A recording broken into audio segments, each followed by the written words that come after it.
要见鬼目！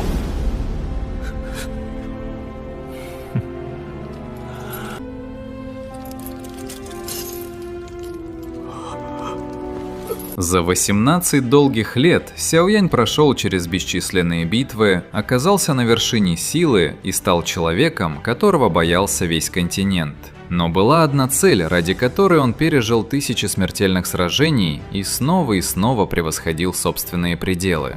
Его отец. Все это время он оставался пленником самого могущественного и жестокого клана. И вот настал день. Впервые за 18 лет Сяоянь и Сяо Джань встретились лицом к лицу. Но эта встреча оказалась совсем не такой, как можно было ожидать. Вместо спокойного воссоединения их окружили сильнейшие эксперты континента, а одно неверное решение могло стоить жизни не только его отцу, но и всем союзникам. Почему даже Хун Тяньди был потрясен изменениями в силе Сяояня всего за полмесяца? Как одно короткое слово старого отца заставило замолчать весь континент? И почему многие считают эту сцену одной из самых эмоциональных во всей истории расколотой битвой Синего Небес? Сегодня мы подробно разберем долгожданное воссоединение Сяояня с отцом, как именно этот момент стал началом последней и самой грандиозной войны против клана Хунь. Но самое главное, спустя долгих 18 лет, как отреагировал Сяоянь, когда наконец вновь увидел своего отца Сяо Джаня. Насколько трогательной и душераздирающей оказалась их встреча. Когда-то полный сил и достоинства глава семьи Сяо превратился в седого старика. Десятилетиями он был закован в цепи и томился в плену. Боль и мучения, которые ему пришлось пережить, были, пожалуй, в десятки тысяч раз страшнее того унижения, которое когда-то испытал Сяоянь после расторгнутой помолвки. В оригинальном романе «Расколотая битвой Синего Небес» сильнейшие эксперты всех великих фракций собрались в горном хребте Погребенных Небес. Их целью было заставить Хун Тяньди вернуть фрагменты древнего нефрита То-Ше, фрагменты, похищенные у 3 древних кланов, а также спасти Сяо Джаня, который уже много лет находился в плену. Вот-вот должно было начаться решающее сражение между сильнейшими силами всего континента. Сяоянь в это время переживал крайне сложные эмоции. Несмотря на то, что внешне он оставался абсолютно спокойным, внутри его сердце было далеко не таким.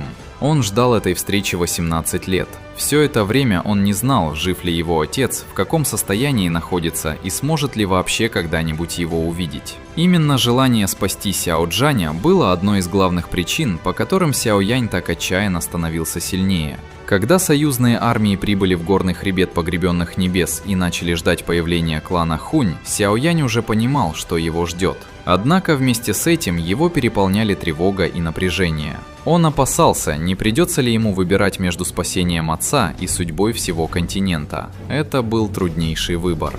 Последний фрагмент нефрита То-Ше являлся ключом к открытию пещеры древнего бога. Если бы Хун Тяньди завладел им, он получил бы возможность обрести зародышевую пилюлю божественного уровня и прорваться в царство Доуди. Тогда уже никто на всем континенте не смог бы остановить его, а объединенная армия превратилась бы для него лишь в кучку беспомощных муравьев. Но если отказаться от обмена, Хун Тяньди мог одним движением руки убить Сяо Джаня прямо у него на глазах. Все 18 лет борьбы, все испытания и жертвы оказались бы напрасными. Так или иначе, Сяоянь был готов. В следующее мгновение небо над всем горным хребтом внезапно содрогнулось. Пространство начало яростно искажаться, а из ниоткуда возник густой черный туман. Он распространялся слой за слоем, пока наконец не превратился в огромный пространственный проход. Изнутри прохода вырвалась холодная ужасающая аура, мгновенно заслонившая солнечный свет. Температура резко упала, а окружающие земли окутала леденящая кровь жажда убийства. Никто не ожидал, что клан Хунь мобилизует абсолютно все свои элитные силы. Было очевидно, что они собирались встретить объединенную армию лицом к лицу.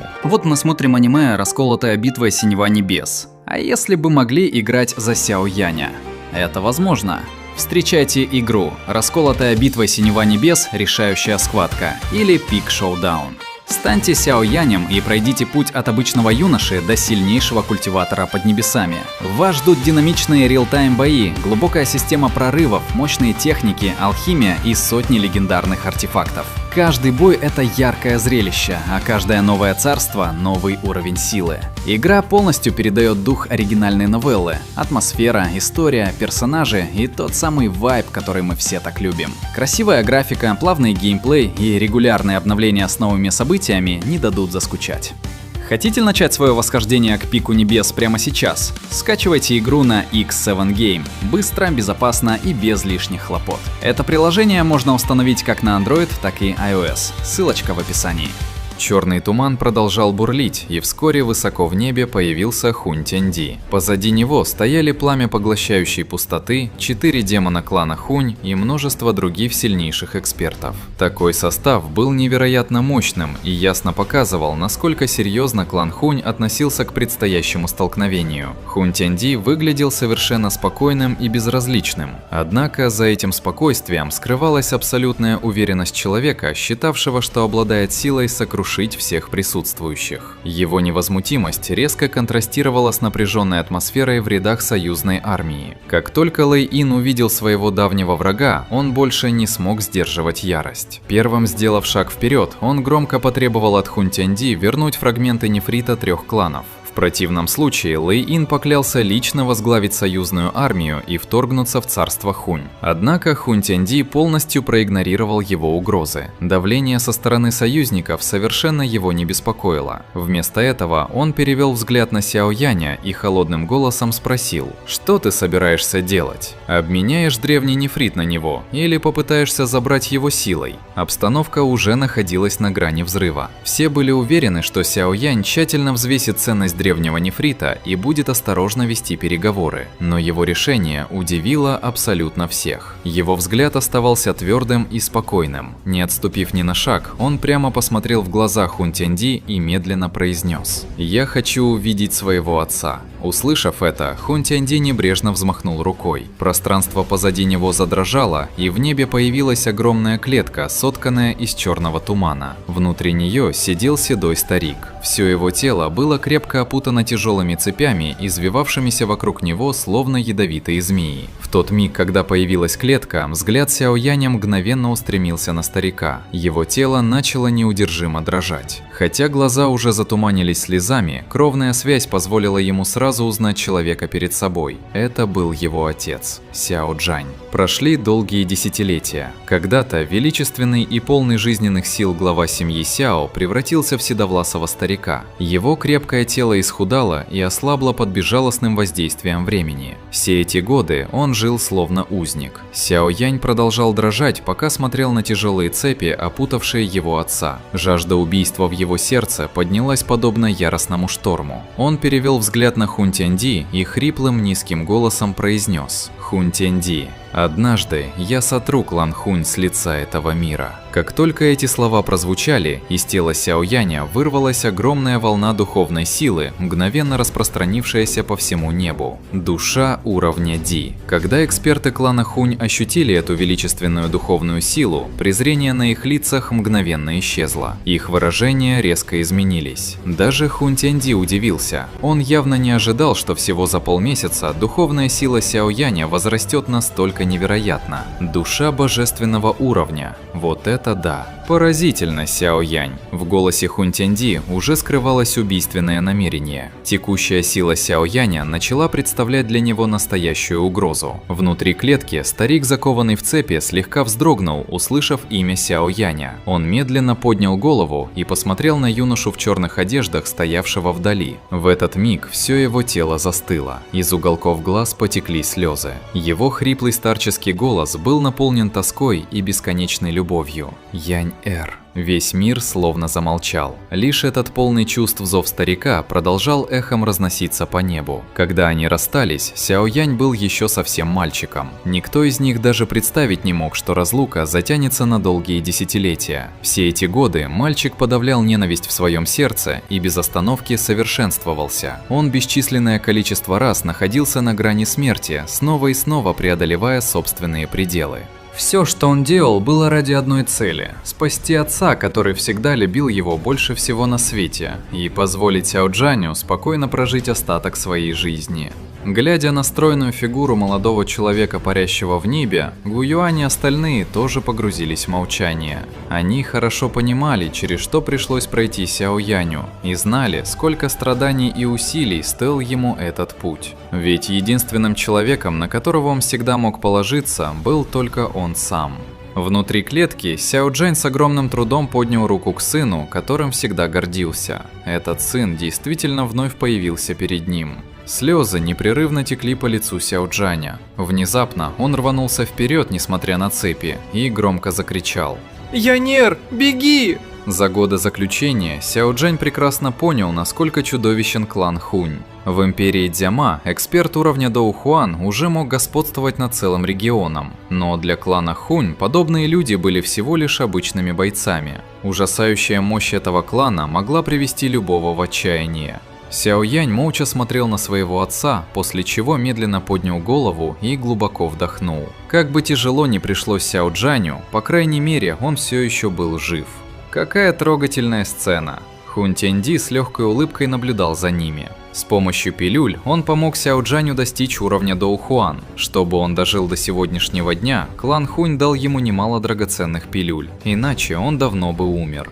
Услышав эти слова, Гуюань и остальные нахмурились. Однако на лице Сяо Яня неожиданно появилась улыбка. Он спокойно кивнул и ответил: «Не беспокойся, Сяо Янь никогда не забудет эту великую доброту. Давайте совершим обмен». С этими словами он сжал ладонь, и в ней появился последний фрагмент древнего нефрита. Когда Хун Тяньди увидел последний фрагмент нефрита древнего бога Тоше в руках Сяо Яня, в его глазах вспыхнул жадный блеск. Стоило ему получить этот последний кусок, как он смог бы найти пещеру древнего императора и открыть ее. Если ему удастся завладеть зародышевой пилюлей божественного уровня, скрытой внутри, он одним шагом достигнет высшей вершины мира. Тогда так называемый союз станет для него не более чем сборищем муравьев, которых можно будет уничтожить одним движением руки. Сяо Янь раскрыл ладонь. Под его контролем древний нефрит медленно поднялся в воздух. Увидев это, Хун Тяньди взмахнул рукавом, и клетка из черного тумана мгновенно рассыпалась. «Он твой». Как только эти слова прозвучали, тело Сяо Джаня стремительно полетело к Сяо Яню. Одновременно древний нефрит направился прямо к Хун Тяньди. Сяо Янь мгновенно рванулся вперед, одной рукой подхватил отца и безопасно притянул его к себе. Почти в тот же миг Хун Тяньди крепко схватил древний нефрит и больше не смог сдерживать восторг. Он запрокинул голову и громко рассмеялся. Наконец, перед ним открылась возможность достичь царства, о котором он мечтал всю свою жизнь. «Отец». Поддерживая Сяо Джаня, Сяо Янь дрожал от переполнявших его чувств. Он немедленно перенесся в самый центр построения союзной армии и осторожно помог отцу сесть. «Янер, это действительно ты?» Все произошло за одно мгновение, от освобождения Сяо Джаня до его возвращения к союзной армии. Сяо Джань дрожащей рукой медленно коснулся лица Сяо Яня. Его движения были осторожными и неуверенными, словно он боялся, что все происходящее лишь сон. Хотя он бесчисленное количество раз мечтал об этом дне, до сих пор не мог поверить, что он действительно настал. «Отец, ты так много выстрадал». Когда Сяо Янь увидел, с какой осторожностью отец тянется к нему, даже его несгибаемая воля дала трещину. Его глаза покраснели, он тяжело опустился на колени. «Это и правда ты. Скорее встань. Это твой бесполезный отец подвел тебя».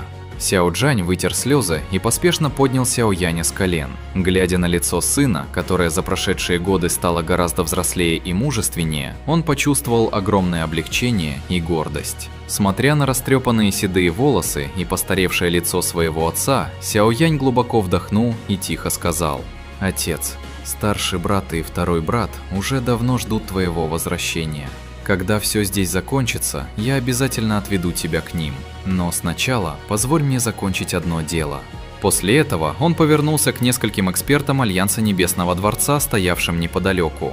«Защитите моего отца. Глава Альянса, можете не беспокоиться. Мы будем защищать его даже ценой собственной жизни». Сяо Джань с изумлением осмотрел этих экспертов, чьи ауры были невероятно могущественными. По его мнению, каждый из них считался бы сильнейшим даже внутри клана Хунь. Однако, обращаясь к Сяо Яню, они проявляли глубочайшее уважение и почтение. Неужели тот младший сын, которого когда-то защищал он сам, теперь стал настолько могущественным? Сяо Янь улыбнулся отцу. «Отец, не волнуйся, здесь ты в полной безопасности». После этого он развернулся. В одно мгновение его черные глаза наполнились ледяным убийственным намерением. Ненависть к клану Хунь больше невозможно было сдерживать. Как только Сяо Янь повернулся, Гу Юань, Лэй Ин и остальные также подняли взгляды. В их глазах вспыхнул холодный свет. Сяо Янь слегка кивнул, затем поднял голову и посмотрел на Хун Тяньди, который все еще смеялся, держа в руках древний нефрит. На губах Сяо Яня появилась ледяная улыбка. «В атаку!» К концу истории Сяо Янь прорвался из царства Доушен и стал Доуди. Как его отец, Сяо Джань получил чистейшую родословную Доуди. Благодаря этому он напрямую поднялся с уровня Доухуан до уровня святого, став одним из сильнейших экспертов всего континента. И здесь можно заметить одну интересную деталь. Путь Сяо Джаня от Доухуан до уровня святого практически полностью прошел без каких-либо собственных усилий. Можно сказать, что Сяо Джань, вероятно, стал человеком, который достиг уровня Доушен легче всех за всю историю континента Доуци.